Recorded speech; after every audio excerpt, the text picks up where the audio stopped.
Hi-ho, Tudor-minded people. It's Philadelphia Carey for Tudor Time Machine. The word I share with you this week is jangling.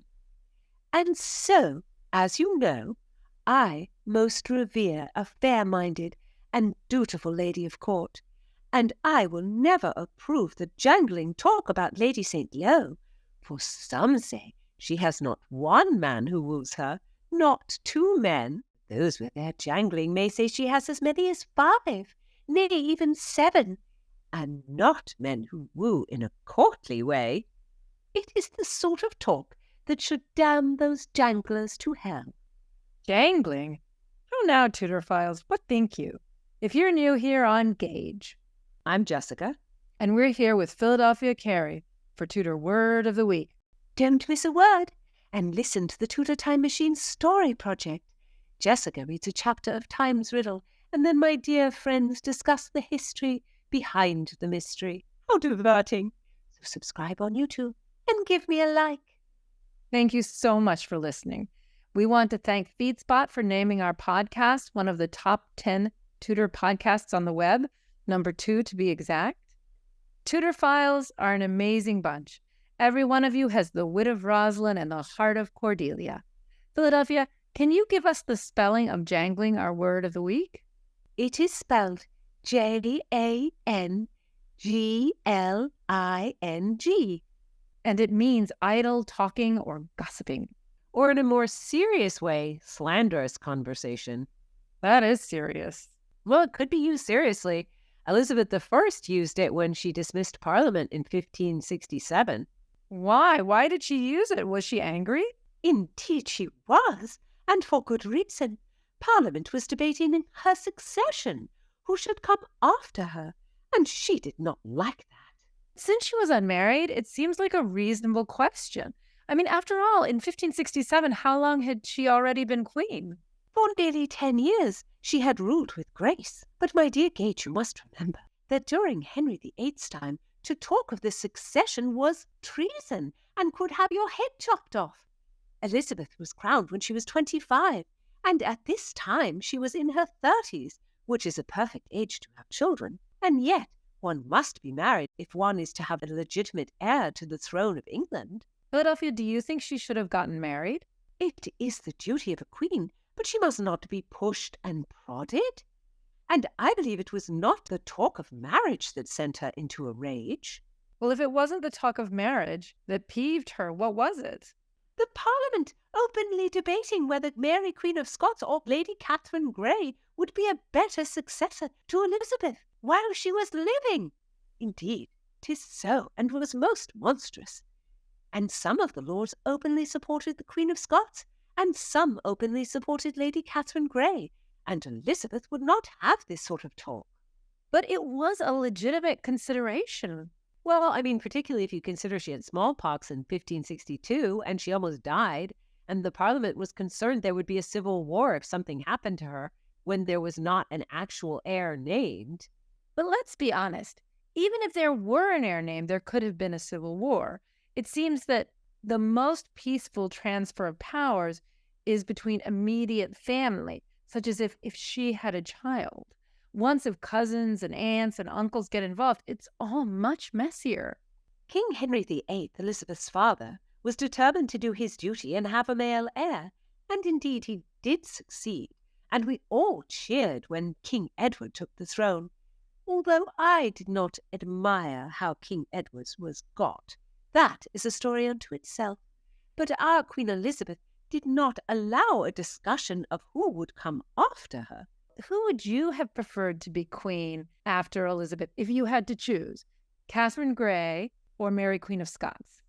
I would have preferred that my great Queen Elizabeth lived forever. But I shall admit that Lady Catherine Grey would be the best of the two. I can see that.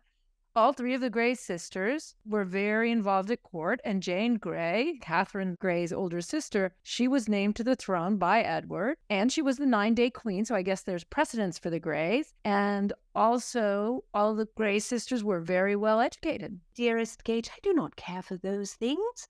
The Greys were simply more English. Mary, Queen of Scots, has a French stink about her.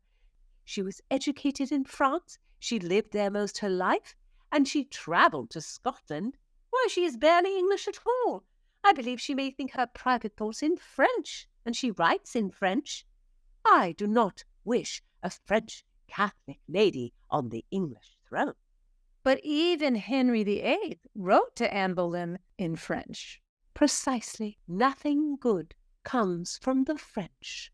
Catherine was hardly ideal. She had already married a high peer by 1567, and she was married without telling Elizabeth, and that made the marriage an act of treason. And Elizabeth was furious at her, so there's no way, frankly, she could really be a choice. I'm sure Elizabeth thought that debate was absolutely inappropriate. I agree. And of course, someone who was in the line of succession had married without his okay, Henry would have had that person executed. Elizabeth did try to keep Catherine and her husband apart by imprisoning them separately, but they still managed to have 2 children, both boys, which must have been a big rub for Elizabeth. Whether we like it or not, having a boy was very important to the people of the time. And Mary, Queen of Scots, also had a son around this time.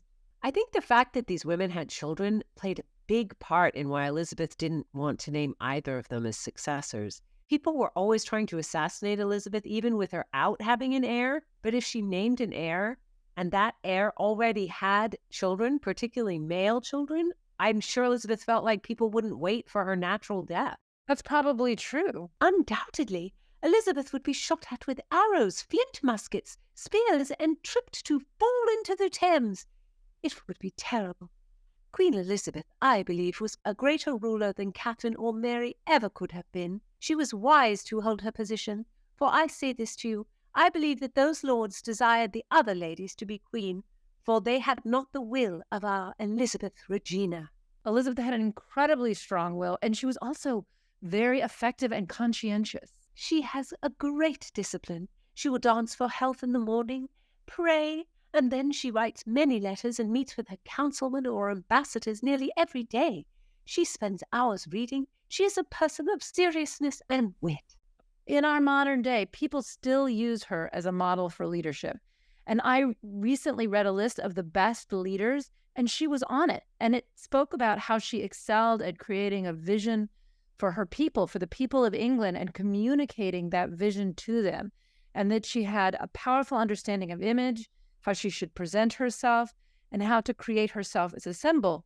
But that it was ultimately about England, and it was about the people and the country and something bigger than herself. And that was why she was this pinnacle of leadership. I mean, she did have a queen-sized ego, but I would say in general, she used it to do something for her people instead of just for herself. And so, Philadelphia, when did she use this word jangling?